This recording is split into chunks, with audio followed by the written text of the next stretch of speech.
Fala pessoal, tudo bem? Quem está falando é o Marcelo Fernandes, advogado especializado nos concursos da Polícia Militar daqui do estado do Rio de Janeiro. No vídeo de hoje a gente vai falar sobre uma coisa totalmente diferente. Eu fui solicitado por alguns candidatos lá da Polícia Militar, do concurso da Polícia Militar do Maranhão, que tirasse algumas dúvidas deles. Então, eles me mandaram mensagens no WhatsApp, mandaram mensagem aqui no YouTube, então eu vou tentar levar aí o conhecimento que eu tenho para vocês, para ver se a gente consegue sanar a dúvida de vocês aí. Evidentemente você já deve estar pesquisando, tá? Mas nunca é demais a gente tentar esclarecer da melhor forma possível, tá? O meu assunto que a gente trata aqui nesse canal é sobre o concurso da Polícia Militar do estado do Rio de Janeiro, mas como eu já venho falando em alguns vídeos, muita gente vem pedindo de outros estados, e aí quando a demanda comporta, a gente nada mais justo do que trazer aqui, tá? Então é o caso. Vou pegar a colinha aqui. Eu quero agradecer aí o Ramon Inácio e ao Felipe, que me mandaram mensagens lá pelo WhatsApp, explicando a situação que está acontecendo. Ao Thiago Correia, ao Lucas Araújo e o Ivan Costa Tavares, também são alunos lá do curso de formação. São alunos e são candidatos, né? Então o grande problema é esse, se são alunos ou se são candidatos, tá? Eu fiz uma pesquisa, me pautei aí em algumas legislações, na verdade, tendo como principal o Estatuto da Polícia Militar, dos policiais militares aí do estado do Maranhão. Nós temos essa legislação principal e temos, depois temos aí o regimento interno do Cefap, né, onde tem o curso de formação. Depois nós temos aí o manual do aluno, tá? Que complementa o regimento interno, e temos o edital, que é a forma aí que a administração pública tem para convocar aí os candidatos. Tá? Então é importante observar essas 4 normas, que eu vou explicar para vocês como é que cada uma se integra dentro do concurso, tá? E dentro da situação que vocês estão passando. O Ramon, que é candidato aí, que é aluno, me deixou algumas perguntas, eu vou ler essas perguntas aqui e no final eu vou tentar, durante a conversa aí, tentar responder essas perguntas de vocês, tá? Então, como eu falei, eu tive que fazer uma colinha, porque a legislação que eu atuo aqui no Rio de Janeiro é um pouco diferente, apesar de ser similar, ela é um pouco diferente, então eu tenho que observar algumas coisinhas aqui, tá bom? Mas antes da gente entrar no assunto propriamente dito, o que eu tenho que observar, solicitar que vocês observem, é que quando a gente começa a estudar o direito, uma das primeiras coisas que a gente aprende é a pirâmide de Kelsen. Tá? Então, lá no primeiro período, no segundo período, a gente tem que entender, porque tudo tem dentro da norma existe uma hierarquia. Assim como é no quartel, né, na Polícia Militar, assim como é nas Forças Armadas, existe uma hierarquia de normas. E aí, porque senão vai ter conflito. Uma norma manda mais que a outra, então uma norma manda mais que a outra, sim, e aquela regra tem que valer. Se não existisse a hierarquia, não iria valer, certo? Então, se a gente observar de frente aí uma pirâmide, no vértice, né, no topo, nós temos aí a Constituição Federal, logo em seguida as leis complementares da própria Constituição Federal, as leis ordinárias, os decretos, medidas provisórias, portarias e por aí vai, tá? Então é importante observar isso. Por que eu estou dizendo isso? Porque dentro dessas normas que eu acabei de mencionar, aparentemente está havendo conflito. E aí, como é que se dirime esse conflito? Basta pegar a legislação que mais manda, né? Então, se nós temos um edital, o que é o edital? O edital é a forma como a administração pública tem de convocar, de contratar, fazer contratações. Um exemplo, nós temos aí as licitações para construções, para compra de produto, prestação de serviço. Então é feita licitação. Existe na licitação várias formas, várias modalidades. Menor preço, concorrência e modalidades que nós temos aí de fazer licitação. No caso do concurso público, é a mesma coisa. Precisa se contratar determinada pessoa para assumir um cargo público. E aí, quais são os critérios? Quais são os requisitos? Né? Por isso que tem que ter o edital, e no edital é o que a gente chama no linguajar popular, é a lei do concurso. Não quer dizer que ela é a lei que manda mais que a outra. Ela é uma lei, provavelmente é feita através de uma portaria, né, do Comando Geral, aí da Polícia Militar. Isso é uma portaria, se você observar, por isso foi importante eu falar sobre a pirâmide de Kelsen, se você observar dentro dessa pirâmide, aonde que ela está dentro da escala. Se você observar a escala hierárquica dentro das Forças Armadas e dentro da Polícia Militar, nós temos o soldado, o cabo, o sargento, né? Terceiro sargento, segundo sargento, primeiro sargento, aí vai o suboficial, o subtenente, dependendo da instituição, e aí o cargo dos oficiais começa com o segundo tenente, primeiro tenente, capitão, major, tenente-coronel e coronel. Tá? Então, é a mesma coisa. Nesse caso aqui, uma portaria, ela poderia sair, por uma analogia, ser enquadrada aí como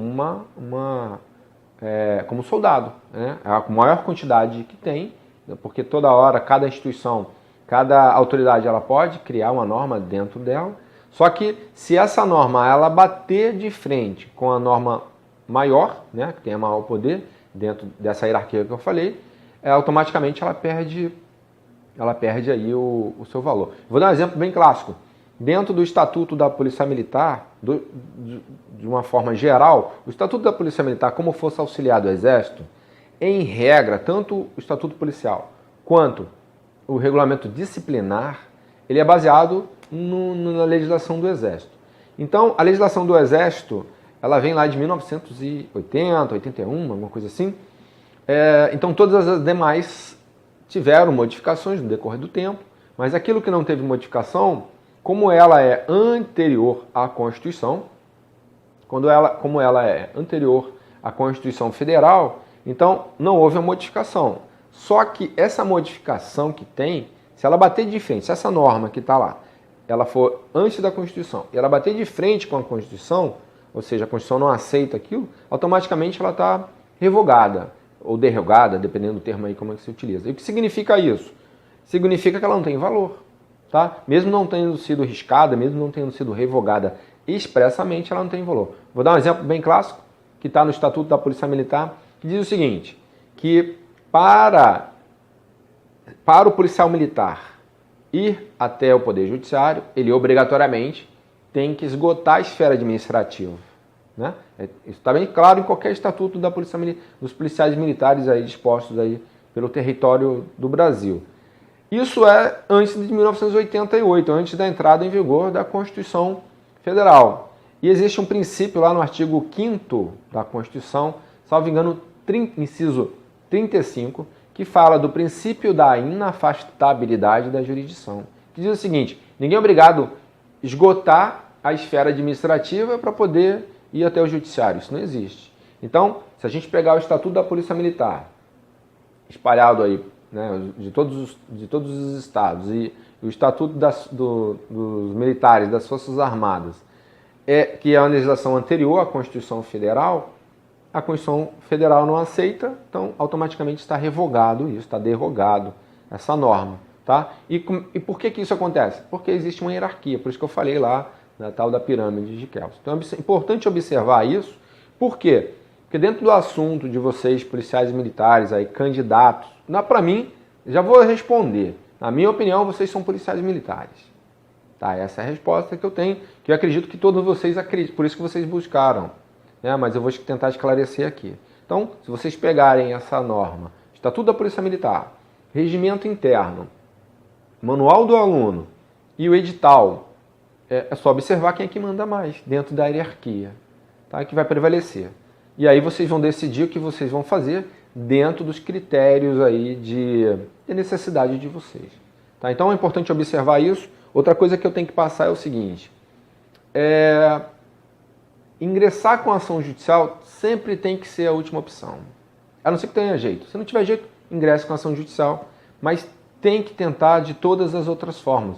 Porque o embate judicial, principalmente com a administração pública, não é nada bom.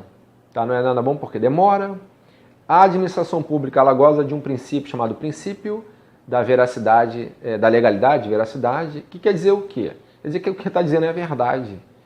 É relativo, então cabe uma prova em contrário, mas aí para você bater e comprovar qualquer ato contra a administração pública é muito difícil. E nós temos aí baseado lá no artigo 2º da Constituição Federal, o princípio da independência dos poderes, ou seja, poder executivo, legislativo e judiciário são poderes independentes, porém eles são harmônicos entre si, um não se mete na esfera do outro, um não se mete na esfera de atribuição do outro em hipótese alguma. E por que que isso tem que ser dessa forma? Porque senão virá uma bagunça. Só existe uma exceção. O Poder Judiciário pode ingressar na esfera de atribuição de um outro poder somente quando ficar comprovado abuso de poder ou alguma ilegalidade pela autoridade. Tá?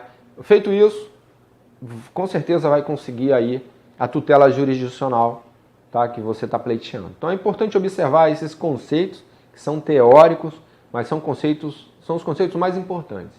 Então nós temos o princípio, a pirâmide de Kelsen, que existe aí uma hierarquia entre as normas. Nós temos o princípio da inafastabilidade da jurisdição, nós temos os princípios da independência dos poderes e temos aí o princípio da presunção de veracidade e de legalidade. É importante observar isso, ok? Então vamos para o assunto. Mais uma vez, quero agradecer ao pessoal que confiou aí essa responsabilidade para mim. Vou tentar esclarecer ao máximo. Tenho que fazer a colinha, não tem como para onde correr. Tenho que fazer a colinha aqui porque o assunto é vasto. Primeiro eu vou começar com as perguntas que vocês me fizeram através do Ramon. Foi o Ramon que postou as perguntas aqui no WhatsApp. Foram 5 perguntas. Eu vou ler as perguntas e aí eu vou fazer a minha observação e no final eu vou responder. Fatalmente já vai ter sido respondida diante da explanação que eu vou estar expondo para vocês. A primeira pergunta foi o seguinte: doutor, fala sobre o descumprimento do edital, pois dividiram o curso em 2 etapas, sem constar no mesmo, né? Está dizendo que foi dividido em 2 etapas, sem constar lá no edital que dessa divisão. Está dentro da legalidade convocar candidatos dentro do cadastro de reserva para fazer um curso de formação de quase 3 meses, para aguardar uma possível nomeação em até 4 anos posteriormente? Há legalidade em haver um curso de formação de soldado, seguindo todo o regulamento do Exército. Aí tem aqui o regulamento que a PM segue, RDE, RCONT, e ainda ser uma etapa do concurso onde os candidatos aprovados em todas as etapas podem ser eliminados em qualquer uma das 14 disciplinas, sem sequer o direito de fazer uma recuperação caso tire nota 6 em apenas uma das matérias.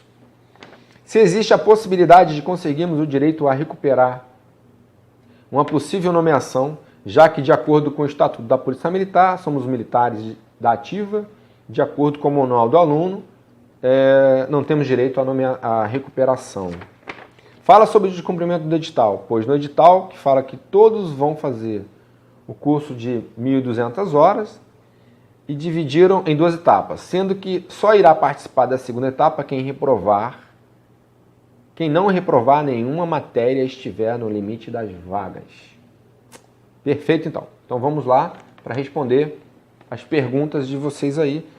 Vou fazer a explanação e depois a gente volta a responder as perguntas, beleza? A primeira coisa que eu tenho que observar diz o seguinte: lá no edital, né, primeiro no preâmbulo do edital, diz que o concurso era para provimento de vagas e formação de cadastro de reserva para o cargo de primeiro-tenente do quadro de oficiais de saúde da Polícia Militar do Maranhão e para o cargo de soldado